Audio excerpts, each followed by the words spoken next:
the worst outcome in the world is not having self-esteem. Why? Yeah, it's a tough one. Well, I look at the people, and I don't want to offend anybody, but I look at the people who don't like themselves, and that's the toughest slot because they're always wrestling with themselves, and it's hard enough to face the outside world, and no one's going to like you more than you like yourself. So if you're struggling with yourself, then the outside world becomes an insurmountable challenge. And it's hard to say why people have low self-esteem. It might be genetic. It might just be circumstantial. A lot of times I think it's because they just weren't unconditionally loved as a child. And that sort of seeps in at a deep core level. But self-esteem issues can be the most limiting. One interesting thought is that, to some extent, self-esteem is a reputation you have with yourself. You're watching yourself at all times. You know what you're doing, and you have your own moral code. Everyone has a different moral code. But if you don't live up to your own moral code, the same code that you hold others to, it will damage your self-esteem. So perhaps one way to build up your self-esteem is to live up to your own code very rigorously, have one, and then live up to it. Another way to raise your self-esteem might be to do things for others. If I look back on my life and, what are the moments that I'm actually proud of? There's very far and few between. And it's not that often. And it's not the things you would expect. It's not the material success. It's not having learned this thing or that. It's when I made a sacrifice for somebody or something that I loved. And that's when I'm actually, ironically, most proud. Now, that's through an explicit mental exercise, but I'll bet you at some level I'm recording that implicitly. So that tells me that even if I am not being loved, then the way to create love is to give love, to express love through sacrifice and through duty. And so I think doing things like that can build up your self-esteem really fast. It's interesting when you talk about sacrifice, because a lot of the time people say, well, I sacrificed so much for my job. It's like, yeah, but that was you sacrificing something that you wanted less for something that you wanted more, as opposed to genuinely taking some sort of cost.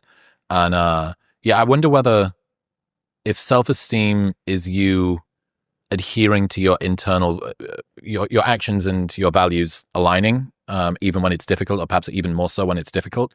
I wonder whether there is a price that people who are more introspective, high integrity, pay, because you think, well, you've got this heavier set of overheads that you need to pay in some way. Well, if being ethical were profitable, everybody would do it, right? So at some level, it does involve a sacrifice. But that sacrifice can also be thought of as you're thinking for the long term rather than the short term. For example, the virtues are the set of virtues is a set of beliefs that if everybody in society followed them as individuals, it would lead to win-win outcomes for everybody. So if I am honest and you are honest, then we can do business more easily. We can interact more easily because we can trust each other.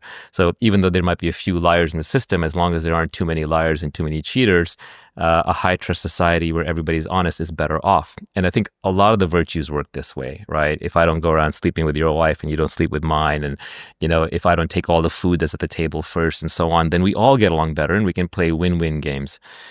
In game theory, the most famous game is Prisoner's Dilemma, but that's all about everybody cheating in the Nash equilibrium. The stable equilibrium there is everybody cheats. And the only way you can play a win-win game is if you have long-term iterated moves. But that's not actually the most common game played in society. The most common game played is one called a stag's hunt, where if we cooperate, we can bring down a big stag and both have big dinners. But if we don't cooperate, then we have to go hunt like rabbits and we each have small dinners. So most of, and that game has two stable equilibriums. And one could be where we're both hunting the rabbit, and one could be where we're hunting the stag. So the high trust society is a more virtuous society where I can trust you to come hunt the stag with me and show up on time and do the work and divide it up properly. So you want to live in a system where everybody has their own set of virtues and follows them, and then we all win. But I would argue you don't need to do that for sacrifice. You don't need to do that for other people. You can do it just purely for yourself. You will have higher self-esteem. You will attract other high virtue people. Would I go on a stag hunt with me? Correct. Yeah, that's right. And if you're the kind of person who long-term signals ethics and virtues, then you'll attract other people who are ethical and virtuous. Whereas if you are a shark, you will eventually find yourself swimming entirely amongst sharks, and that's an unpleasant existence. But again, this goes back to the equivalent of the marshmallow test. And by the way, the marshmallow test does not replicate. I saw it got replication crisis hard recently. But it is about trading off the short term for the long term. And so I think for a lot of these so-called virtues, there are long-term selfish reasons to be virtuous. Yeah. Did you deal with self-doubt in the past? Is that something that was a hurdle for you to overcome? Yes and no. I think I dealt with self-doubt in the sense that, oh, I don't know what I'm doing and I need to figure it out. But I didn't doubt myself in the way of somebody else knows better than me for me, or that, I'm an idiot or I'm not worthwhile or anything that. I guess I had the benefit of I grew up with a lot of love. Like the people around me love me unconditionally. And so that just gave me a lot of confidence. Not the kind of confidence that would say I have the answer, but the kind of confidence that I will figure it out and I know what I want, or only I am a good arbiter of what I want.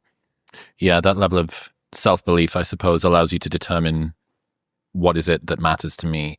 My self-esteem, should I chase this thing or not? I can make a fair judgment on that, as opposed to being so swayed. But it's such a good point about, even if you think you're not consciously logging the stuff that you're doing, there is some that's in the back of your mind. Was it the daemon? Is that what the ancient Greeks or something used to talk about? Also in computer science, like there's a concept of a daemon, which is a program that's always running in the background. You can't see it. Okay. But yeah, it probably comes from the ancient Greek daemon. But yeah, what you know that you don't even know is far greater than what you know, right? You can't even articulate most of the things you know. There are feelings you have that have no words for them. There are thoughts you have that are felt within the body or subconsciously that you never articulate to yourself. You can't articulate the rules of grammar, yet you exercise them effortlessly when you speak. So I would argue that your implicit knowledge and your knowledge that is unknown to yourself is far greater than the knowledge you can articulate and that you can communicate.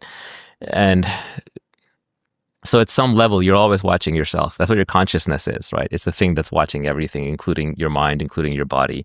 So if you want to have high self-esteem, then earn your own self-respect. I had this idea, the internal golden rule. So the golden rule says, treat others the way that you should be treated, you want to be treated. The internal golden rule says, treat yourself like others should have treated you.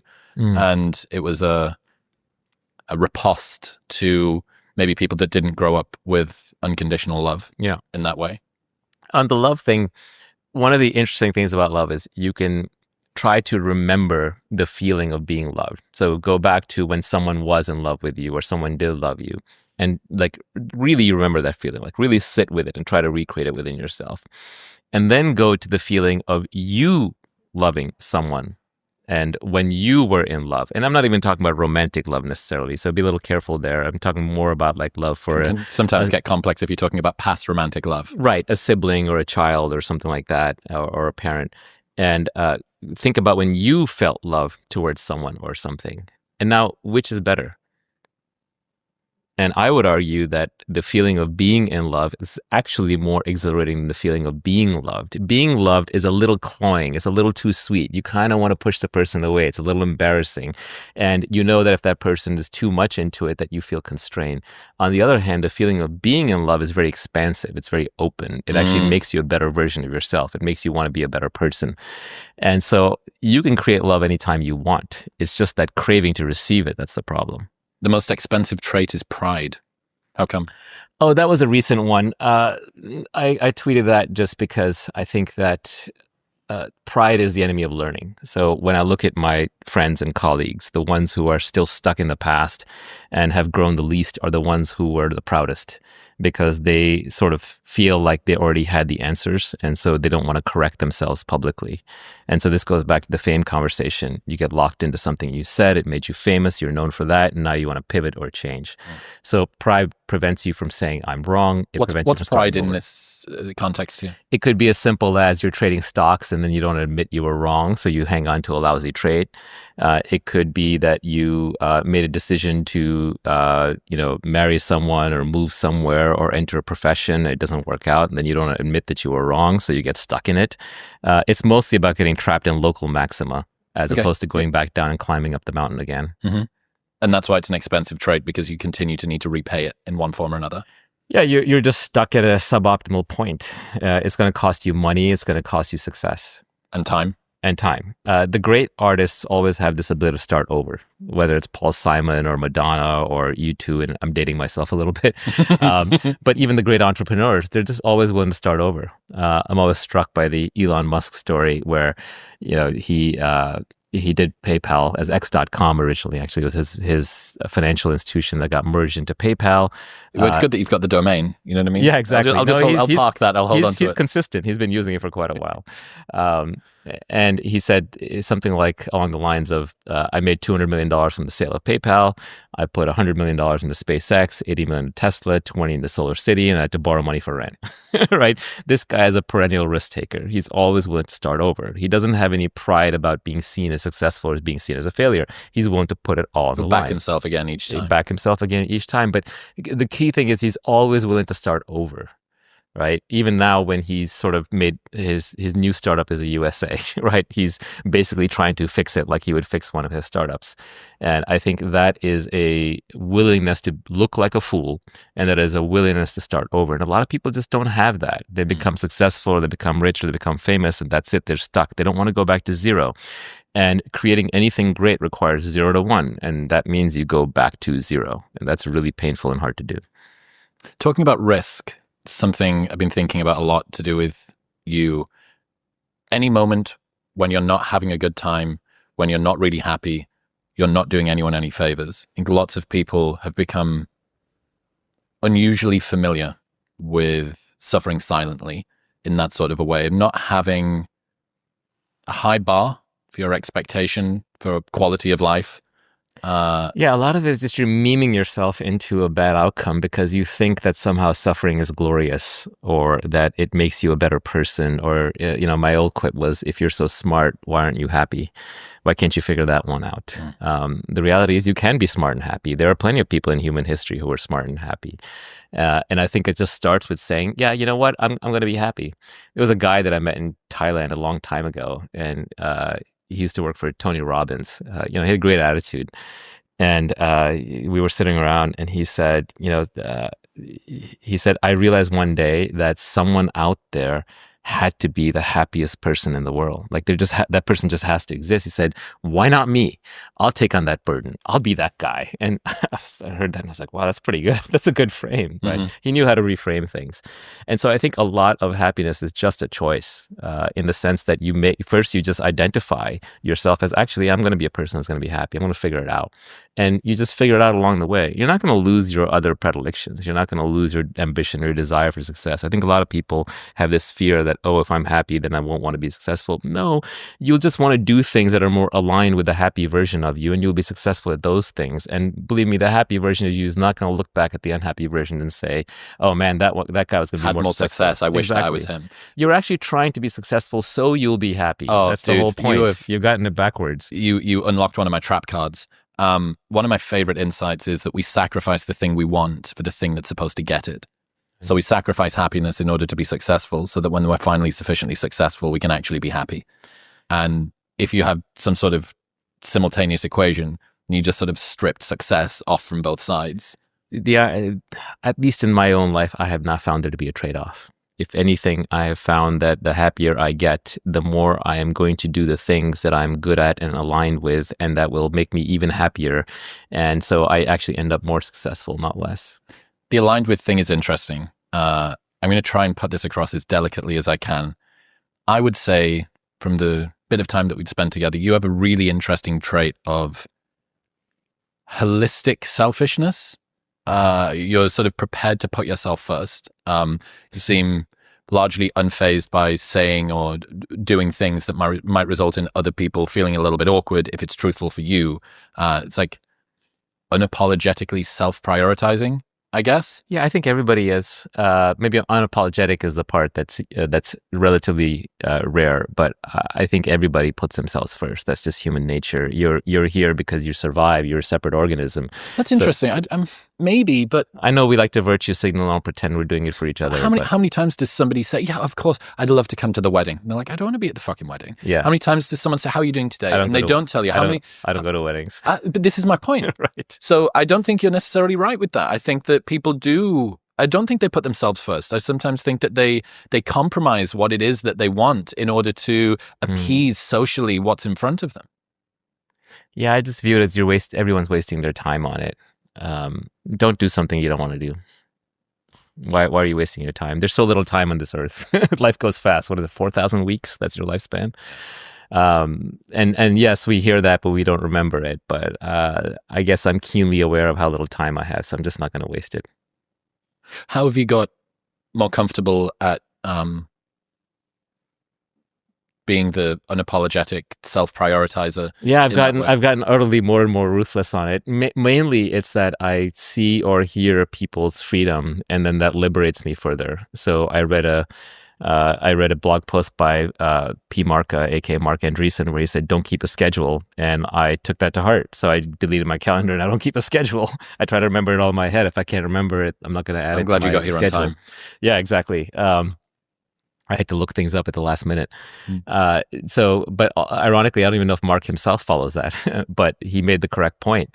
I read a little story about Jack Dorsey doing all his business off his iPhone and iPad and not even going into a Mac. And I said, okay, I want to do that. So I'm going to operate through text messaging and I put up my nasty email. Does that feel like more freedom? It does, yeah, because you're on the go. So I have a nasty email autoresponder that says I don't check email and don't text me either, right?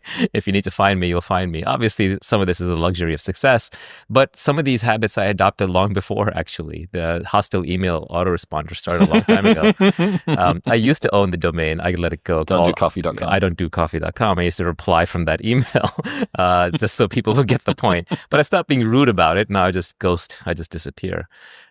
My wife knows not to ever book or schedule me for anything. I'm not expected to go to couples dinners. I'm not expected to go to birthdays. I'm not expected to go to weddings. If somebody tries to rope her into having me show up, she says he makes his own decisions. You got to ask him directly. What about and vice versa? Are you not killing serendipity in a way there? No, I'm freeing up all my time, so my entire life is serendipity. I get to interact with whoever I want, whenever I want, wherever I want. So you'll hear the invite, but make the decision? Because if there's fewer things incoming, you're assuming that you know what's best for you all the time. I don't commit to anything in the future. So I'll say, okay, if that thing is interesting, I'll see if I can get in that day when I'm in the mood. But there's nothing worse than something coming up that your past self committed you to, that your present self doesn't want to do. God damn it, past Naval. And then it destroys your entire calendar. It destroys your day because there's like, oh, this 1 hour slot, which is sitting like a turd on my calendar that I have to like schedule my whole day around. I can't do anything the 20 minutes before, the 20 minutes afterwards. Yeah. Even for phone calls, if someone wants to do a phone call, say, okay, just text me when you're free. I'll text you when I'm free and we'll just do it on the fly.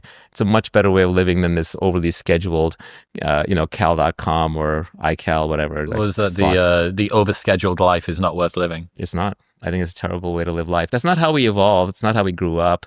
It's not how we were as children, hopefully, unless you have a helicopter parent or a tiger mom.